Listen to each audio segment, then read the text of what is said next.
Joining us now is Vahid Beheshti, Iranian opposition activist, former political prisoner. Shalom. Salam, and thank you for having me here. Thank you. You spoke recently at an event arranged by the Middle East Forum in Congress in the U.S. At the event, you called on the American leadership and decision makers to wake up and directly face the threat of the Iranian regime and act to defeat it. So why, first of all, I traveled. I was 2 months ago in Israel. I am the first Iranian who gave a speech in Israeli Knesset.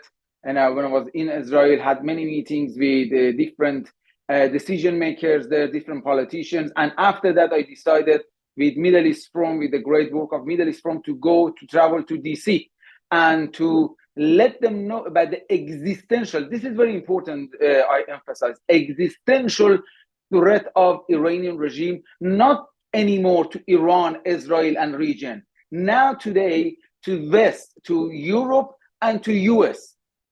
I had many meetings with different officers in Congress, in Senate, and talked to many decision makers. And I had a first speech in Knesset, and I spoke about the existential threat of the Iranian regime to our society in Europe and US, and how we can defeat and counter the existential threat of this evil regime. I spoke about this. I felt it. I know this regime. I've been fighting this regime for past 18 years. I know this regime. I studied this regime. I paid a lot. I sacrificed a lot. So if you don't know the nature of this regime, if you don't know their principle, if you don't know their goals, if you don't know their fundamentality, you cannot defeat them. You cannot confront them. So you have to know them. I spoke about this, the nature of the regime to our decision makers in America. I said, the nature of this regime is this. We have a goal, and our goal is to turn the modern world into Islamic State, to caliphate. And doesn't matter what kind of negotiation you go through with them, what kind of peace negotiation, nuclear negotiation. They have a goal, and they are moving toward that goal, step by step, regardless of any negotiation and deal we have with them. So you're saying that the West sees only the specific problems, but not the big picture. Exactly, because Iranian regime, I break down the level of the threat in our society here in Europe and in US. I said, look at the influence of Iranian regime in your society. All these charities, so-called charities, Islamic centers, mosques, they brainwashing our youth here in our city, in our countries, and radicalize them and turn them into the enemy of our values of democracy. Look at the groups of lobbyists influencing our policy makers, our decision makers here in Europe and in US by misinforming them. And the result of that, these policy makers and decision makers, they come up with the policy which are in favor of the regime. I said, look at all these cyber attacks to our strategic companies and infrastructure in Europe and in America. I said, look at this hostage-taking policy of them. We are paralyzed for 40 years, over 40 years in front of the hostage-taking policy. They blatantly, they taking our citizens hostage, and they force us to sit around one table and negotiate with them and provide the fund with them. I brought the example. I said the worst example and the big mistake of this current administration of US was this. 3 weeks before October the 7th, they released $6 billion in order to exchange 5 hostages. Of course, they're going to force Hamas to attack Israel and committed this genocide, evil genocide, and this time take 250 hostages. If they could take $6 billion for 5 hostages, of course, how much they're going to take for 250 hostages? This is not because they are strong. because we are weak. Our policies in Europe and US are weak, are wrong. And practically speaking, if and when everyone understands the challenge, what should be done differently? Exactly. When we understand the nature of this regime, then we coming back to what Israel doing. Israel, I said, Israel is the only country that understand this regime and know how to confront them. For example, yesterday's strike in Syria was the most precise and effective measures so far against this regime. Iranian people, they were celebrating. I was talking to different groups in different cities yesterday. They were celebrating. They were welcoming this kind of a strike from Israel. I said to them, oh, Iranian regime is, I call it from 8 years ago, I call it the octopus of terrorism.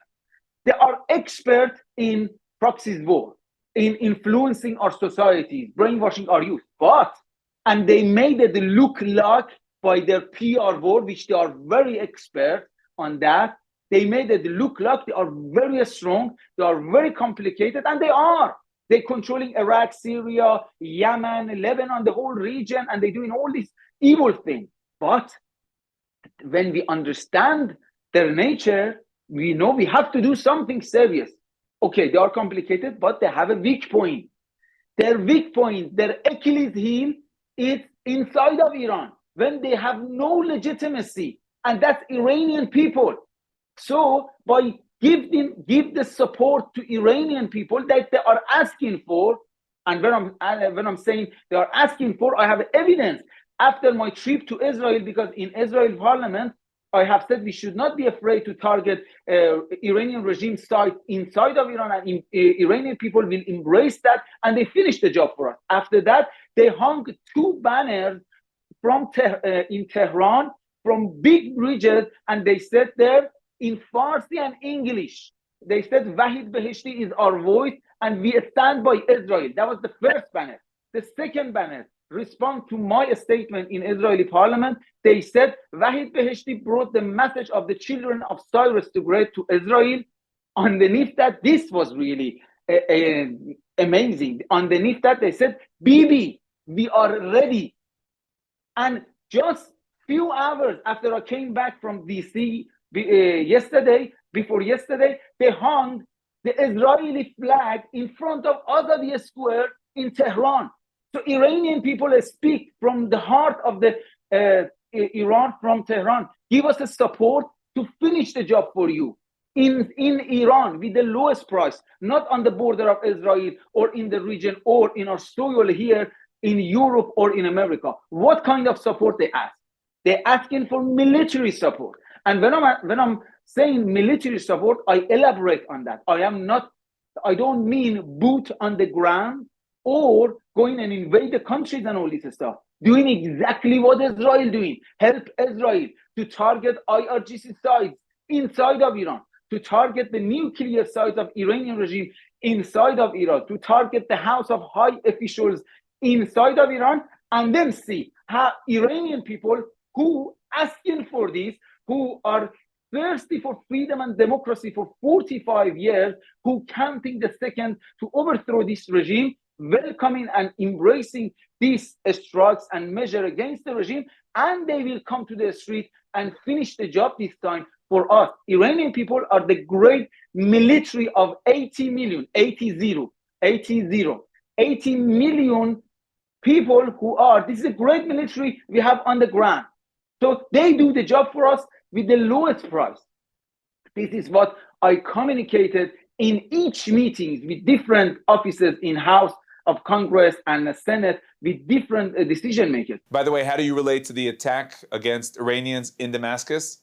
That was the most precise and effective measure so far against Iranian regime.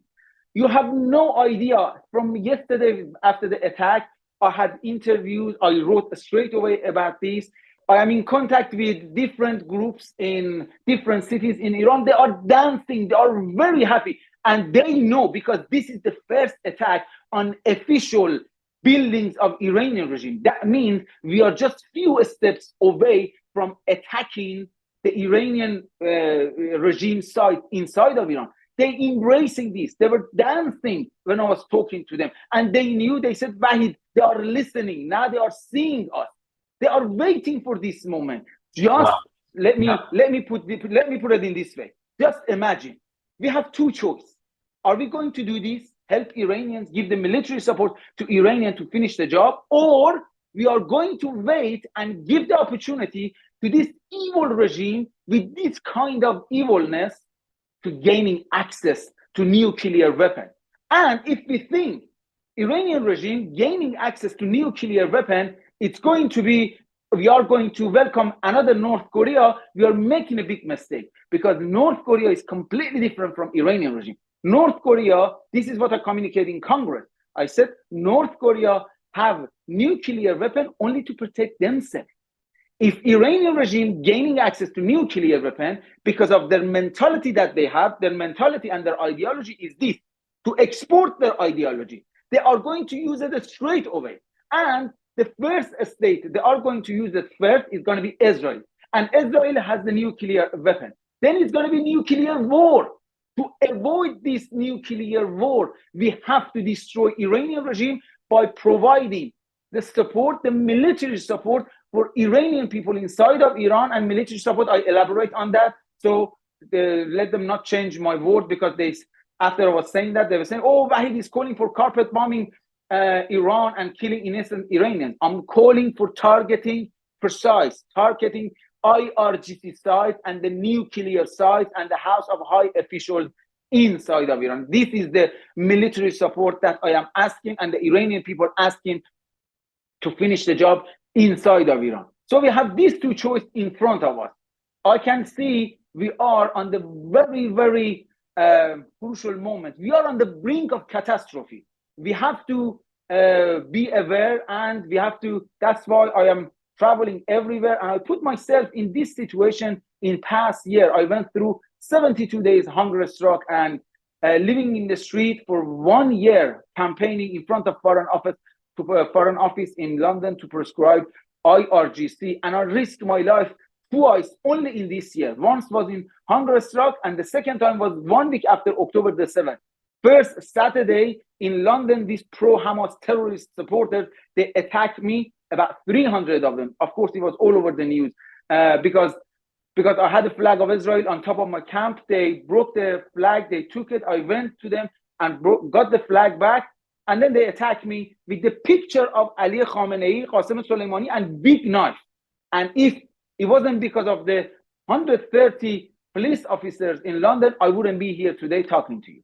That's how, because I understand the level of the existential threat of Iranian regime, I am doing everything I can to fight them, to let the policymakers, decision makers know about this threat. And I communicate with them. The only way at this time is to help Israel to give the necessary support, military support to Iranian people to finish the head of this octopus terrorism inside of you.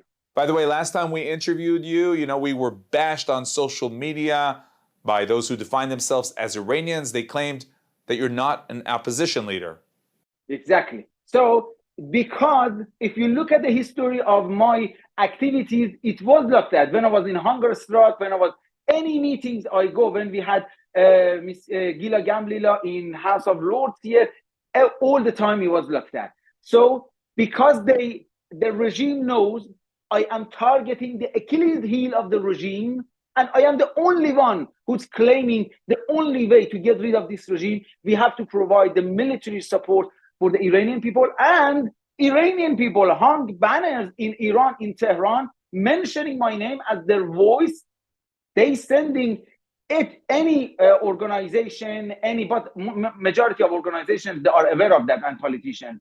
Whenever they are communicating with me, when they interview me, they meet with me, this cyber army attacking, not with the, of course, name of Iranians agents, with the name of the supporter of different oppositions. Majority, they call themselves the followers of Crown Prince Mr. Reza Pahlavi, which they are not. They are followers of Mr. Reza Pahlavi. Mr. Reza Pahlavi Crown Prince. He came and visited me on the 5th day of my hunger strike with Miss Shirin Ebadi, the Nobel Peace Prize winner, when I was on hunger strike.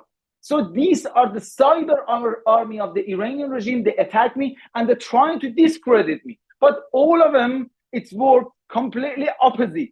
They constantly promoting me. And now from each corner, they're calling me and they want my opinion and analysis about this because they understand now how accurate I am, and I know this regime. And the only way I am emphasizing on that, because we had many uprisings since 2009. The biggest one was women life freedom, but Iranian regime are brutal.